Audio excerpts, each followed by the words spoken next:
So here's the bridge walk. I'm walking in the direction from where the car has come from and has gone to. The car's supposed to have come along and mounted the curb roughly from where that bicycle lane runs parallel to the curb itself.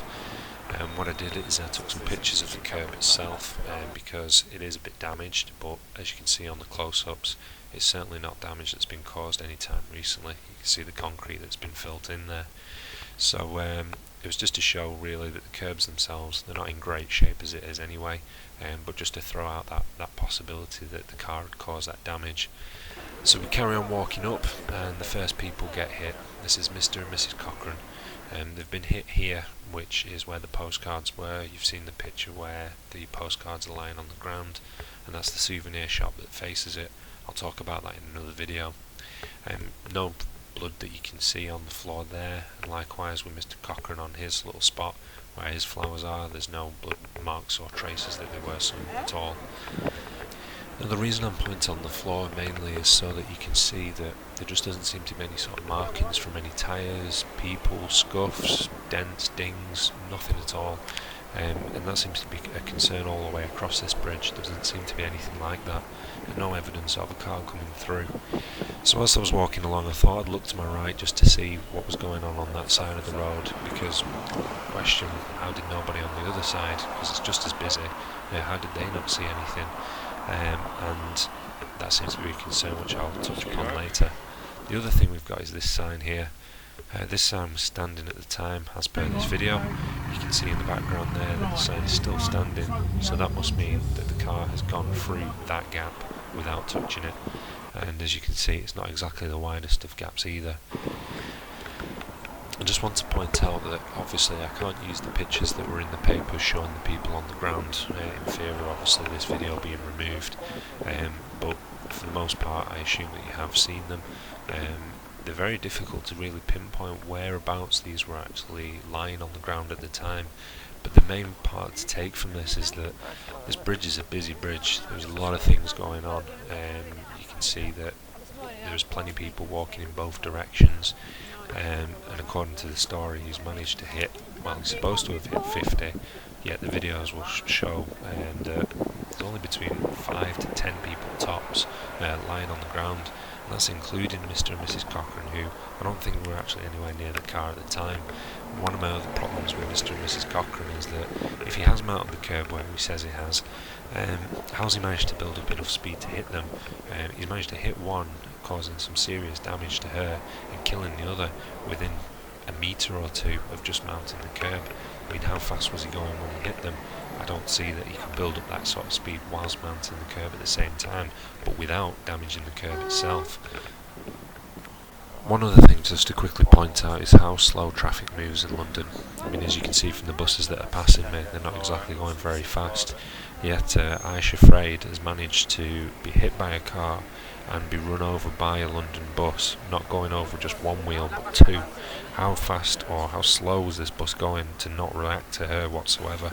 That just does not seem plausible, not to mention the picture itself, not showing what you would expect to be a bit more of a squash body than someone who's laying underneath it, which is what it looks like.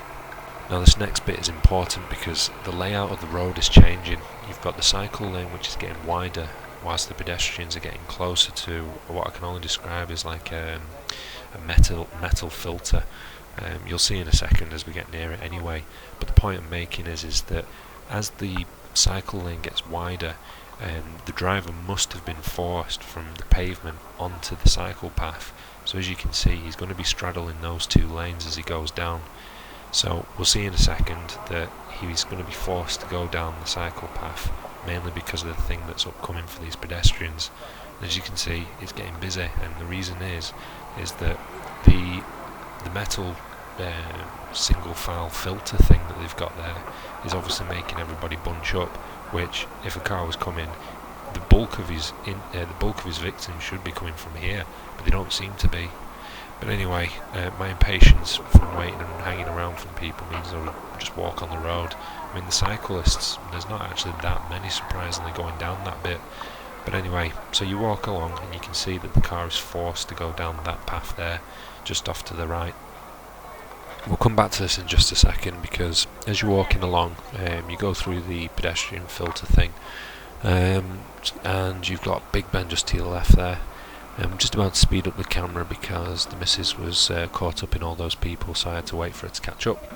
Anyway, so here we go. Carry on walking, and you'll see that there is a clear divide between any pedestrians and the cycle lane itself, and then even more so on the right where all the cars are bunching up.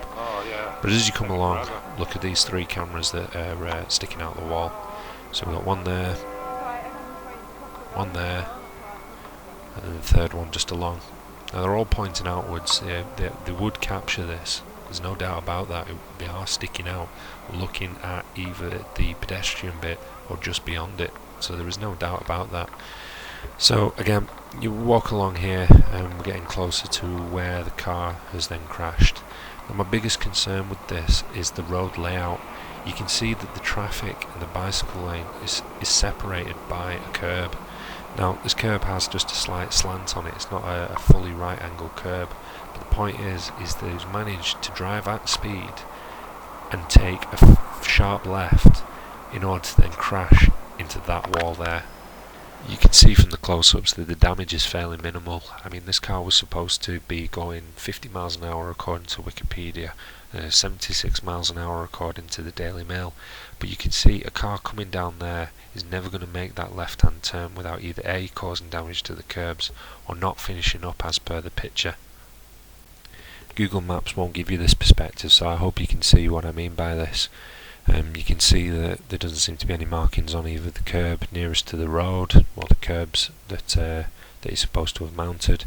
It seems really difficult for me to believe that this is what's actually happened.